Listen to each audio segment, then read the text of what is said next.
भारत में पुरी के निकट ओडिशा तट पर स्थित कोणार्क सूर्य मंदिर 13वीं शताब्दी का एक विशाल हिंदू मंदिर है जो सूर्यदेव को समर्पित है। पूर्वी गंग वंश के राजा नरसिंह देव प्रथम द्वारा लगभग 1250 ईस्वी में निर्मित यह मंदिर कलिंग वास्तुकला और कलात्मक भव्यता का शिखर है, जिसे सूर्यदेव के रथ का प्रतीक माना जाता है। इस मंदिर की विशेषता इसके विशाल नक्काशीदार पत्थर के पहिए, संख्या में 24 और 7 घोड़े हैं, जो आकाश में सूर्य की यात्रा के प्रतीक हैं। ऐतिहासिक पृष्ठभूमि। कोणार्क, जिसे पहले केनापारा कहा जाता था, प्रारंभिक शताब्दियों से एक महत्वपूर्ण व्यापारिक बंदरगाह था। इस क्षेत्र में सूर्य पूजा प्रचलित थी, जिसका उल्लेख कम से कम 9वीं शताब्दी तक मिलता है।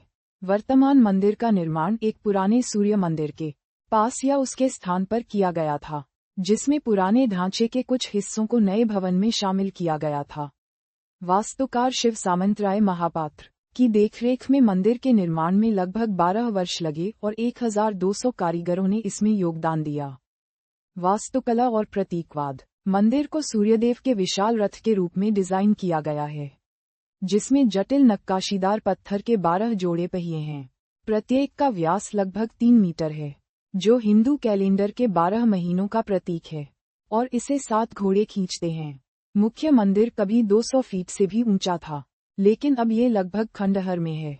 केवल जगमोहन, सभा भवन और नट मंदिर, नृत्य भवन ही अधिकांशतः सुरक्षित हैं। मंदिर मूर्तिकला कला से समृद्ध है, जिसमें संगीतकारों, नर्तकियों, जानवरों, पौराणिक दृश्यों और कामुक काम और मिथुन आकृतियों को चित्रित करने वाली विस्तृत नक्काशी है।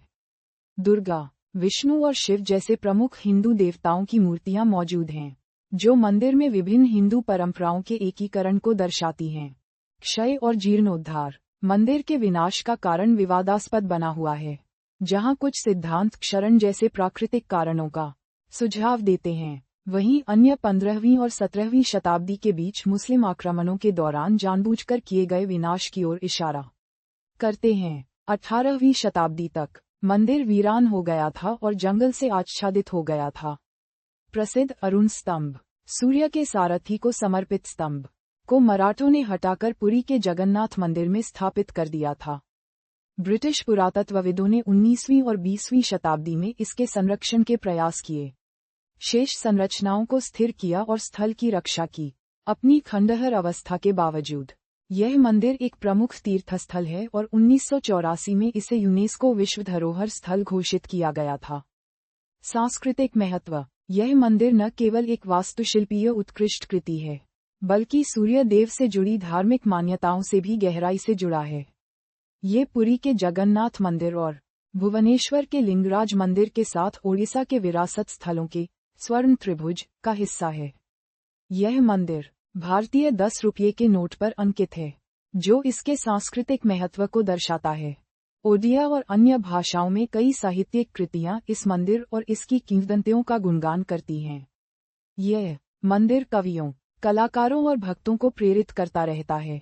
मुख्य तथ्य। नरसिंह देव प्रथम द्वारा लगभग 1285 में निर्मित सूर्यदेव के 24 पहियों और 7 घोड़ों वाले रथ का प्रतीक, कभी भारत के सबसे ऊंचे मंदिरों में से एक, अब अधिकांशतः खंडहर में धर्मनिरपेक्ष और कामुक विषयों सहित जटिल नक्काशी के लिए प्रसिद्ध, संभवतः आक्रमणों और प्राकृतिक क्षरण के कारण क्षतिग्रस्त अरुणा स्तंभ को पुरी के जगन्नाथ मंदिर में स्थानांतरित कर दिया गया। 1984 में यूनेस्को विश्व धरोहर स्थल घोषित एक महत्वपूर्ण तीर्थस्थल और सांस्कृतिक प्रतीक के रूप में आज भी मौजूद है। भविष्य की पीढ़ियों के लिए शेष संरचना को स्थिर और संरक्षित करने के लिए हाल ही में की गई पहलों सहित नियोजित संरक्षण प्रयास जारी हैं।